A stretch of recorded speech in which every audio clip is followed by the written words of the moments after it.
extra time.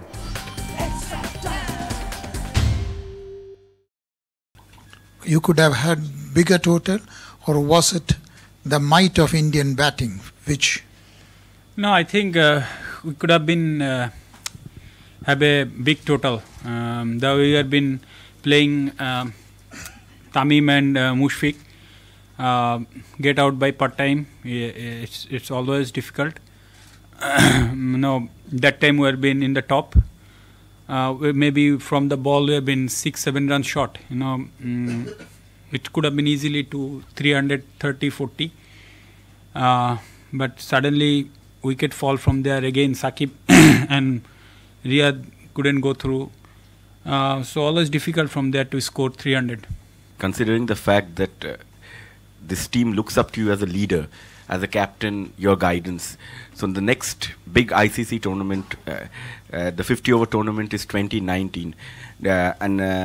Considering you have had a decent performance, decent run in the one-day side whenever you have played. So do you see yourself continuing till 2019 World Cup? I know it's just asking you, considering that this dressing room looks up to you. No, I haven't decided. I mean, I'm still enjoying.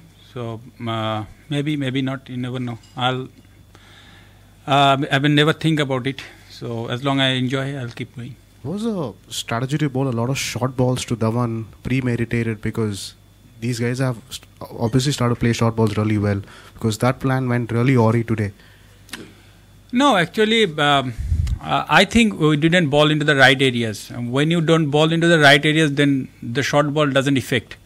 That's the thing. I mean, you have to ball the right areas, then the short ball will count. So already, we gave 2-3 fours in first 2-3 balls, 1-4, and suddenly you come and ball the short ball. Obviously, batters on top. So I think that's the way it doesn't work. We have to learn that that sort of wicket we have to ball the right areas as long as possible. I know that you've been saying it's just another game, and that's what psychologists also, sports psychologists also say, that it's just another game. But back home in Bangladesh, it was far from just another game. Everybody was extremely excited about it. Were you actually able to treat it as just another game? No, I have to. I mean, we knew that it's going to be a difficult match. But yes, I think if you talking about the pressure, I think the way Tamim's and Mushfiq batting, even the way Sabir Rahman started, it didn't look like we are tensed. But once we lose wicket in the middle patches, it's become difficult. So you are asking that it's another game, but I think players have to take it easily, and I have to think the next tour is coming up. Maybe South Africa. Oh no, maybe Australia is coming up. So we have to get ready for it. I mean, once you lost, people will talk. This is normal. So players don't have to think much about it.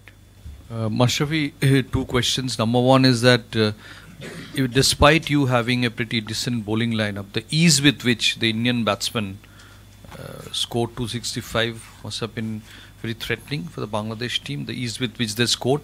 And number 2, what is your prediction for the final, where India plays Pakistan? Look, I think, yes, we have good bowling attack. We always believe that, but sometimes it doesn't work, especially that sort of wicket. Once you're bowling the second half, it's always difficult. But as I said before, that we have to learn a bit more to stop runs, that sort of wicket, because we can't just asking wicket all the time, especially batting order like India. So we have to learn a little bit more that how can we stop runs and put pressures to the opponent, and other things that both teams I think played really good cricket in this tournament, and they both are been into the final. My best wishes will be with India and Pakistan both, but we finally can't prediction. It's always difficult match. Are you a bit? 4 of your batsmen have had very good tournaments, but are you a bit over-reliant on those 4, because it puts quite a lot of pressure on them, and there was no support at all, really? Yeah, obviously it's put some pressure all the time. You can't just asking all the time. Tamim, Mushfiq and Riyad and Sakib, asking runs. But but it's happened sometimes. But it will be nice that if some youngster come and join. Normally they did before, but this time it was hard for them. But hopefully, I think that once we back to England in 2019, they'll become seniors and they'll do much better than what they did this time. What do you have to say about the shot selections by Tamim and Mushfiqur? And this is not the first time. We saw it in the World T20 as well. Some shots were played at a time when they could have played some other shots. I mean, like it's difficult to answering that question for me because they might thought this is part timer, they have to go after him. That sort of things may be working in his mind. But if you look back to other batsmen, they just think that we still strike rotate. They keep believing themselves that they can take on any bowlers. So maybe this way we could have been think. But it's again depend on both that what the mindset up was there. Disappointed today, but in terms of the journey that the team has been on and getting this far, you're breaking new ground all the time. So can you just tell us a bit about your sort of pride in the overall team? Yeah, obviously, boys should feel pride, but I think tournament like this you have to be. I think physically or skill-wise we are not too bad. Yes, we are coming up. Still, we need to learn so many things, but I think we get to be little bit more ready to mentally. To playing that sort of match, once you are ready with mentally, anything can possible. So, next time I think boys will learn, because they both times in 2015 and 2017, both times we have been to the knockout system. So, if we can go through next time, hopefully boys will learn that how to get ready mentally.